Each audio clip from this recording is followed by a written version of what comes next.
2024 to be taken into consideration of the House.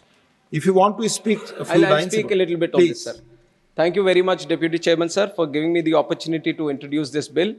In fact, this bill has been passed by the Lok Sabha in the last session with a lot of good faith and a positive energy. And I bring it with the same kind of energy to the Rajya Sabha, and I expect the same kind of support and cooperation from all the members here. And I would like to go a little bit into the brief of the whole Bharatiya Janata Party, the act that we are bringing, the bill that we are bringing here. And if you look at civil aviation and how it started in India, in 1911, the first India Aircraft Act has been brought in the pre-independence era by the British. And at that time, the whole airspace was being monitored by this Indian Aircraft Act. And in 1919, there was a convention. There was an international convention for regulation of aerial navigation in 1919.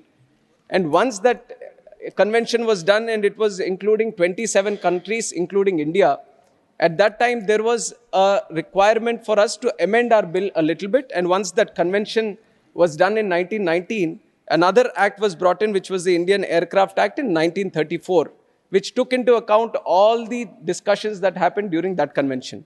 And after that, in 1944, there was the Chicago Convention. And the Chicago Convention promulgated another body, which was the International Civil Aviation Organization. That became the premier body, which is still existent till now. And it consists of 193 member states. And these 193 member states, they cooperate together and they share their skies to their mutual benefit, promoting sustainable growth and socio-economic prosperity wherever these aircrafts fly. So right now, the International Civil Aviation Organization is the body which kind of suggests all the member countries on how to regulate the airspaces and how to cooperate with each other, how to navigate from one place to another. These are some of the recommendations based on discussion with these 193 countries. They do it. And while these discussions happen and they keep recommending all the 193 member countries, in our country, India, right from 1934, when the act originated, the existing act which originated, it's already been 90 years. In these 90 years, the act has been amended 19 times. 19 new sections came into place and 2 sections were repealed. So a total of 21 times the act has been amended. And while the process of doing all these amendments, whenever an amendment came in, everything was put in bits and pieces into the act. Now, what did it lead to? There are a lot of redundancies, a lot of inconsistency, and a lot of disorganization happened within the original act itself. And now the International Civil Aviation Organization, which keeps auditing all the requirements, all the rules, regulations, the acts that any country has, it has recommended to India that why don't you look at your principal legislation once, because there are a lot of activities and a lot of inconsistencies happening. So why don't you come up again so that there is no redundancy happening in the principal act itself? And that becomes the base for us on bringing us this new amendment on new act, which is the Bharatiya Janata Party. And while we are bringing this act, the purpose what we have done here is we have organized everything. Now, under Indian Civil Aviation, we have certain bodies. We have DGCA, which is the Director General for Civil Aviation. We have BCAS, which is the Bureau of Civil Aviation Security. AIB, Aircraft Accident Investigation Bureau. And there are central government also, which makes its own legislations regarding the civil aviation. So if you look at the new act bill that we have brought in, there are clear sections made for the powers of each of these bodies. So there is a clear demarcation and a clear indication on what each body has to do. And we have entirely organized whatever was there in the earlier act, and we have totally organized it and presented it in a much better manner, which the ICAO also recommended to us in this. And on top of that, as we are talking about civil aviation, I'd like to present the House with some of the statistics also on how the growth has happened in civil aviation in the last 10 years. And I'll talk about it. I'll talk about it. Each and every issue regarding civil aviation, I'm willing to discuss on it, but I'll keep my purview regarding the bill in the beginnings. And if you talk about the civil aviation growth figures, after Narendra Modi ji has become the Prime Minister of this country, and you would have heard him constantly say also, when he talks about the Indian growth, he wants the Indian aviation also to assist the growth of India, this thing. And the number of airports, which is Staggering numbers. 74 airports we had in 2014, and no other country in the world has achieved this kind of success where we have doubled from 74 to the almost 157 airports in the country, sir. This is a huge and staggering number which surprises the best of the countries in the world also. And if you look at the domestic air passenger traffic, what was to be 67 million in 2014, it is 153 million right now, which is more than doubled also. And the number of aircrafts that were there, the fleet size used to be 400 in 2014, and now in 10 years we have made it to 813. This also we have doubled. And there are many other aspects which have doubled, which have improved. I'll talk about it. Has not doubled. Airfares have not doubled, that much I can say right now, and I'll talk about it also. Sir, regarding the growth of civil aviation, I have presented it to you some of the basic stats which give us a look into the industry on how it has improved. But today we are seeing civil aviation as not just the basis of these numbers. We are not saying that when we talk about aviation, it is how many airports we have, how many passengers we are increasing. This we are wanting to deep dive into this aspect. The growth that we have observed is just the tip of the iceberg, and we believe civil aviation has a lot of potential to drive the economy of the whole country. We are looking at the MRO sector. We are looking at how to build our own aircraft here. We are looking at how to skill our own people so that they don't need to go abroad and come back and work in the civil aviation industry here. And we are looking at bringing in more expertise into the industry. Let it be in terms of production, let it be in terms of manufacturing. And that is why one of the principal things that we are bringing in this new act is the definition for design, maintenance, and manufacture. Sir, in the earlier act, Indian Aircraft Act, only the word maintenance was mentioned. And even that, there was no definition for it. But now we are adding in design, and we are adding in manufacture also. And we are thoroughly defining all these three terms which are very important for us, Indian aviation industry to go forward. And how will these definitions help, sir? The ICAO, when it looks at all these countries on who is going to manufacture airplanes, it looks at how is it being backed up by the legislations in that country. And till now, if we say that we are trying to manufacture our own plane, we don't have any legislation which defines as such that what is the design of an aircraft, what are the airworthiness of an aircraft, what should be the type certification of the aircraft? Is the country ready to do that or not? But now under the leadership of Narendra Modi ji, we are strongly saying that India is at a stage where it can design, manufacture and maintain its own aircraft. And that is the direction in which we want to level up and go forward in the civil aviation industry. And if you look at many more other statistics I have, sir, which shows that there is a huge potential in this country. And right now we are moving forward in that. And as we add these definitions of design, we are making India as a state of design, making India as a state of manufacture, making India as a state of maintenance. We see that there is a huge potential to create economic activity and especially job creation. Sir, one number, ICAO, which is International Civil Aviation Organization, and many other international bodies, they've all come out with one figure, the multiplier effect. One job that you want to create or in the civil aviation industry, it leads to ultimately creating 6.7 times the number of jobs. So the kind of effect civil aviation has in job creation or economic activity is very, very huge. So we have to tap into this potential, and this new act that we are bringing helps us well into that direction, sir. And other than that, like I've said, we have organized the whole sections in the earlier act itself. So there is a clearer picture. Now, if you want to look at what are the actions of DGCA, then we thoroughly know what are the powers of DGCA. And how the powers of central government should be in terms of civil aviation, everything is listed very, very properly. And on top of that, if you look at the consultations, wide number of consultations have happened with the public, with the DGCA, with the AII, all the important stakeholders, BCAS, all the other ministries that are concerned. After thorough consultations with all these ministries, it is after that, then we have compiled everything, sir. We have taken what the good suggestions are, and we have tried to brought it into the principal act right now. And now, on top of that, I'll talk about some of the important features that we are bringing in with the bill. Now, sir, almost thousands of pilots are getting trained in this country today, and we have spoken to them. We have asked that, do you have any challenges right now in the present scenario? Because we feel, right now I've said there are 800 aircrafts in the country. And sir, you would be surprised the number of aircraft orders we have that are coming in are more than 1,500 right now. And I keep talking to these airlines and they're every month they keep saying, sir, we have ordered 50 more, we have ordered 100 more, because they see the potential that India has today and how we have to grow forward also. So as we bring in these new planes into the market, we would be needing more pilots also. On some situations, one aircraft would require, with all the FDTL limitations that they have, all the operational requirements they have, they would need up to 20 pilots. So imagine how many pilots our country would be needing as we move forward with all this fleet coming into the country also. And now we thought, let's talk to them.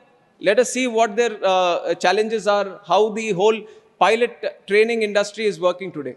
And one important thing that they've mentioned is that while they go for this CPL, commercial pilot license training and all, one challenge that they face, they have to go through this radiography, the radio telephony certificate, the RTR certificate, which is called technically, this is something which they have to obtain, and flight radio telephony operator license. These are two things that they have to obtain, and for that, they have to go to Department of Telecom. This was how it was designed, because they had the equipment, they had the little know-how and technical expertise.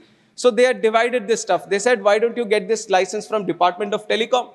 Once that comes from there, then the DGCA, which is with the civil aviation, then it thoroughly verifies that. And once we do the cross-verification and the CPL license also, then we grant the pilot the license. But we have seen that when we do this dual thing of going to that department and obtaining a license and our department doing a certain verification, there was a lot of delay happening.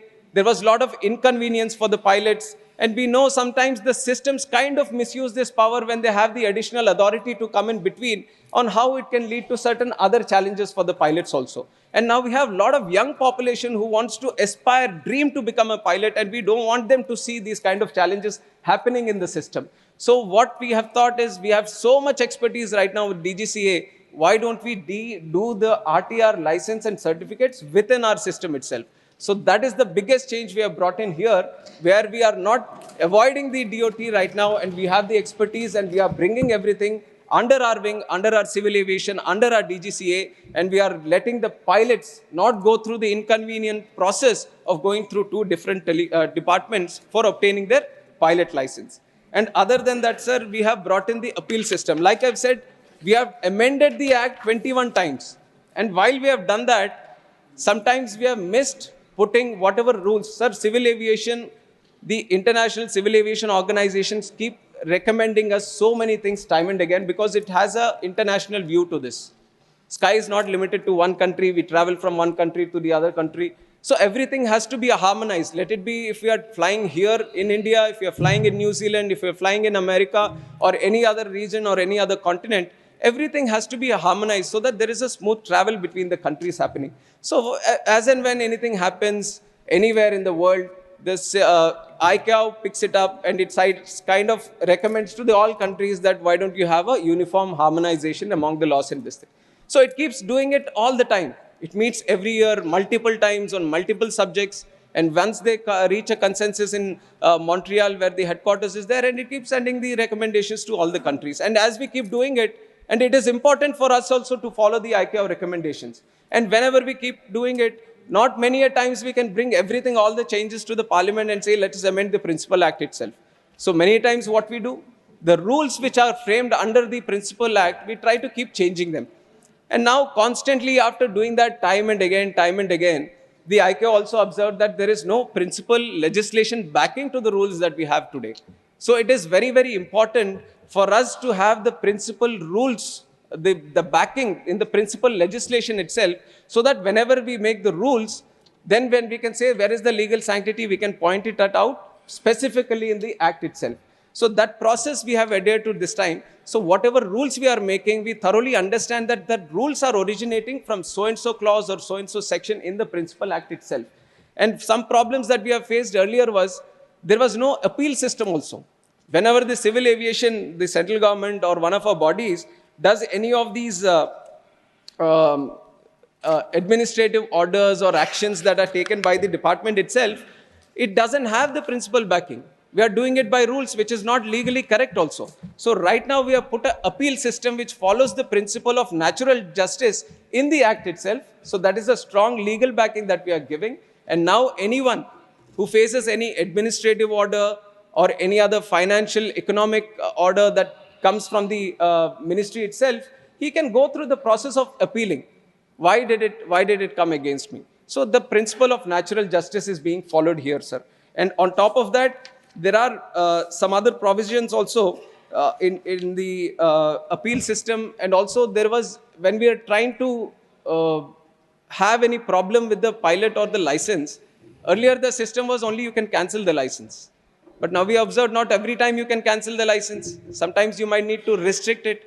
Sometimes you might want to cancel it.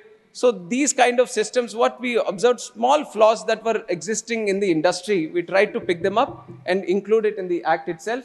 And these are some of the changes that we brought in. And I'm willing to listen to, I'll talk about the other issues once I get all the suggestions and comments from the honorable members, sir. And I'm willing to answer to each and every clarification that I need to give from this. But I request this support and also the cooperation of all the members here. This is a very important legislation that we are doing, because we realize that civil aviation, which is the third biggest domestic sector in the whole world. Sir, considering the population, US, maybe it's around 35 crores today, and it is the #1 domestic market. And look at our population. And we want more people to travel through air here, which is becoming a reality also under the leadership of Narendra Modi ji. He has brought in the Udan scheme. And everyone should know about this Udan scheme. You would all wonder that we have created. See, creating airports is one challenge. You can spend the capex and you can create an airport. But today with the private airlines, for them to run those routes, it's another bigger challenge. But our Prime Minister, he is a man with a vision and it's a man on a mission, sir. And he has launched in 2017 the Udan scheme. Uday Desh Ka Aam Nagrik, which was very, very specific to connect these underserved and unserved airports of the country. He didn't want them to lie vacant or lie dormant. He thought of a brilliant scheme where we were giving a small VGF funding, and we called in the airlines. We said, these are the real India that we want to connect. And wherever these airports were there, the new airports which were built in many of the unconnected areas which were unconnected through air travel, where we have built them, we have said through Udan, why don't you start the routes? And today, a staggering number of 602 routes have been started by Udan, which is a record in itself, sir, in the last 7 years. And we want to push it more also. We want to create more airports, and we want to use the Udan also, so even more. And I can proudly say today, I was a member of parliament for the last 10 years.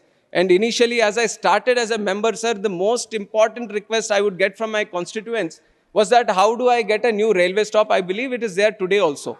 But I see as a minister today, in 5 months, I'm getting requests from across the table, across the house, both in Lok Sabha and Rajya Sabha. People are coming that I want more air connectivity. Why don't you connect me from point A to point B? Why don't I get an airport? These are remote places, sir, where people would have not even dreamt of having an airport. But today, our India, my India, has become so aspirational that even the remotest past, they are saying that I'm not going to strive for anything less. I think he has also a request there, sir, our honorable member. They are all requesting that why don't I have an airport in my own district itself? I feel proud of that today. Please, Mr. John Britas, nothing Sir, is going on record. that. Please, You speak. get, Mr. John Britas, I'll answer that please, when I get don't get him in. No, please. Please, you speak. Sir, I am willing to answer all those questions. So I'm saying today, the India Nothing has is become going so on record. aspirational that everyone is dreaming and aspiring to have their own airport, and we want to cater to those dreams. We want to build those airports because we feel if we can't do it today, it will become a challenge tomorrow. Tomorrow, the land is going to be a scarcity.